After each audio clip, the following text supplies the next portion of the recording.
আসসালামু আলাইকুম everyone, welcome back to my channel Shamima's lifestyle channel থেকে আমি শামিমা আফরোজ বলছি। আপনারা সবাই কেমন আছেন? আশা করি আল্লাহর রহমতে ভালো আছেন।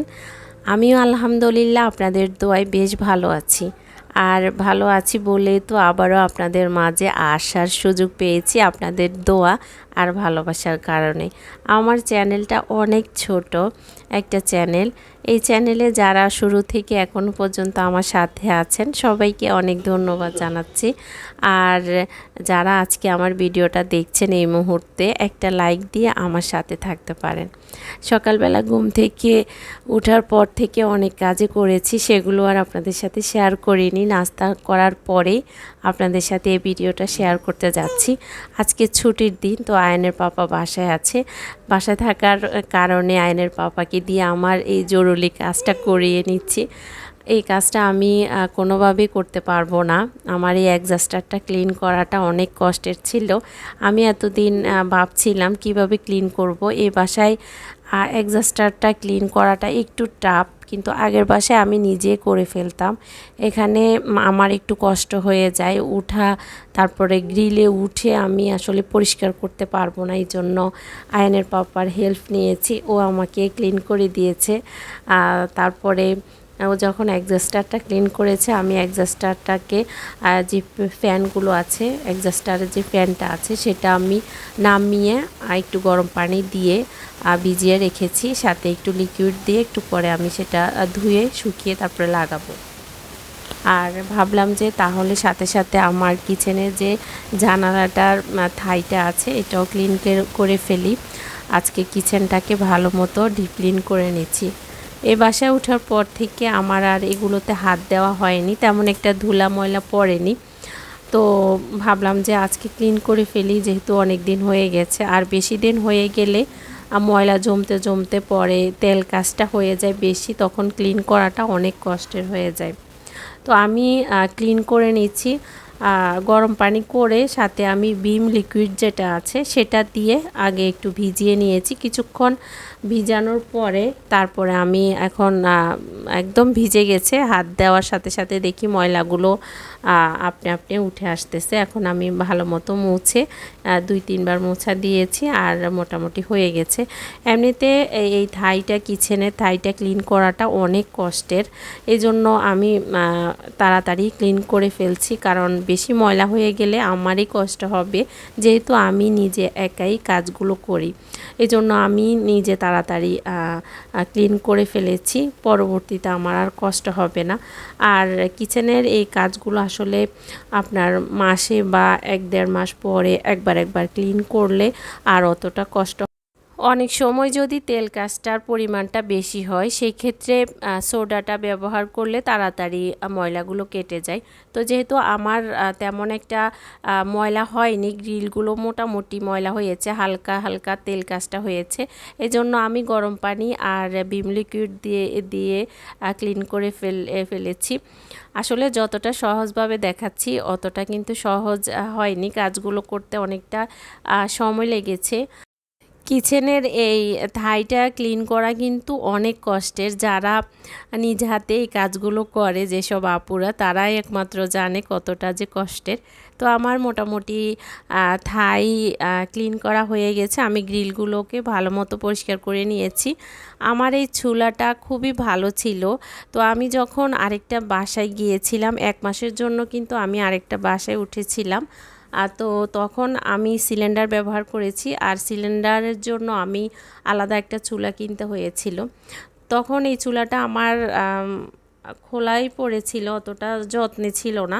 তারপরে এই তো চুলার যে বার্নারটা থাকে সেই 4-5টার মধ্যে এখানে জাঙ্কের মতো পড়ে গেছে। আমি অনেকবার ট্রাই করেছি উঠানোর জন্য, কিন্তু উঠতেছে না, দেখতে বাজে লাগছে।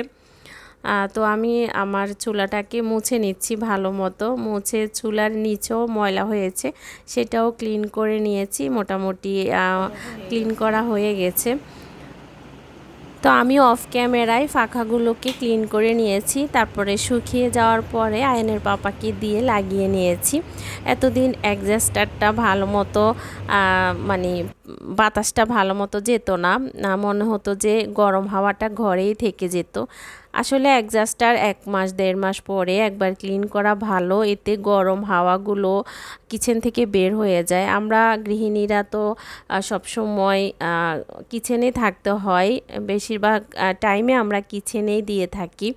তো সেই জন্য অ্যাডজাস্টার যারা আমরা ব্যবহার করে থাকি, অবশ্যই এই অ্যাডজাস্টারটাকে ভালো মতো ক্লিন করে রাখলে আমাদের জন্যই ভালো হয়। ছুটির দিনে আয়নের পাপা আমার অনেক কাজে করে দেয়, ও আমাকে অনেক হেল্প করে যেদিন সে বাসায় থাকে। তারপরে আমার অনেক কাজে করে দিয়েছে, ফ্যানগুলো ক্লিন করে দিয়েছে ঘরের। এইসব কাজ করে সে গোসল করে নামাজে চলে গিয়েছে, আর এর মধ্যে আমি রান্নাঘরে চলে এসেছি। আজকে কি রান্না করব সেটারই প্রস্তুতি নিচ্ছি। দেখতে পাচ্ছেন এখানে আমি 2টো মুরগি নিয়েছি, আর মুরগিগুলোকে ধুয়ে আমি রোস্টের সাইজে কেটে নিয়েছি। আজকে আমি রোস্ট রান্না করব। তো সেজন্য আমি একটু লবণ আর মরিচের গুঁড়ো দিয়ে আমি একটু মাখিয়ে কিছুক্ষণ রেখে দিব। আর এদিকে আমি ডিম সিদ্ধ করে নিয়েছি, আর ডিমটাকে এখন ছুলে নিব। আজকে আমার বাসায় মেহমান আসবে, তো মেহমানের জন্য রান্নাবান্নার প্রস্তুতি নিচ্ছি।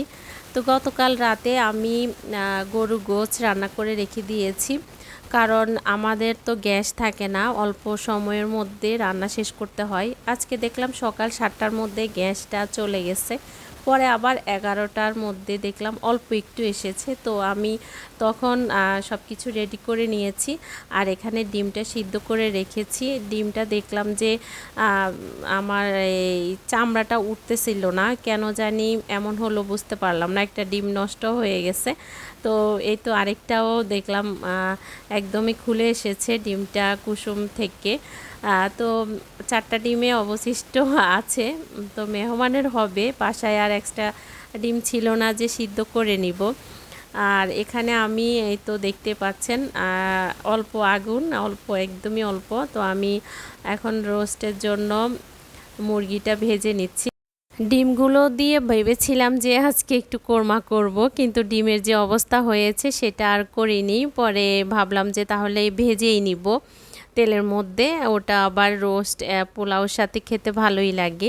আর এখানে আমি রোস্টের জন্য মশলা নিয়ে নিয়েছি। এখানে আমি সাদা গোলমরিচ, পোস্তদানা, শাহি জিরা, বাদাম আর হচ্ছে জয়ফল জয়ত্রী নিয়েছি, আর সাথে পেঁয়াজ দিয়ে আমি এগুলোকে ব্লেন্ড করে নিব। আমি কাজু বাদামটা ব্যবহার করে থাকি, কাজু বাদামটার রোস্টের টেস্টটা বেশি হয়। তো আজকে যেহেতু ছিল না, তো আজকে আমি দেশি যে বাদামটা আছে, চীনা বাদাম, সেটাই ব্যবহার করে নিচ্ছি। আমি আসলে আজকে আপনাদের সাথে চেয়েছিলাম আজকে রোস্টের রেসিপিটা শেয়ার করব, আমি যেভাবে নর্মালি রোস্ট রান্না করি, কিন্তু হঠাৎ করে কারেন্টটা চলে গেছে, আর আমার কিচেনটা একটু অন্ধকার, ভিডিও করা সম্ভব হয়নি। তো অফ ক্যামেরায় আমার রান্না শেষ হয়ে গেছে। এই তো দেখতে পাচ্ছেন আমার পোলাও রান্না হয়ে গেছে। আমি উপর থেকে একটু বেরেস্তা দিয়ে দিচ্ছি। পোলাওর সাথে বেরেস্তা বেশ ভালো লাগে, আর গ্রানটা এত ভালো আসে, খেতে অন্যরকম ভালো লাগে। আর আমার রোস্ট হয়ে গেছে, এই তো রোস্টের কালারটা ভীষণ সুন্দর হয়েছে, আর খেতেও মাশাআল্লাহ অনেক মজা হয়েছে।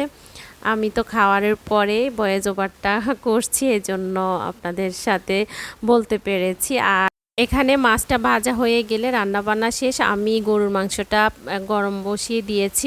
আর এর মধ্যে আমার গেস্ট চলে এসেছে, আমি সালাদ টালাদ করে আর ক্যামেরাটা অন করিনি, খাওয়ার দাওয়ার কিছু আপনাদের সাথে শেয়ার করা হয়নি।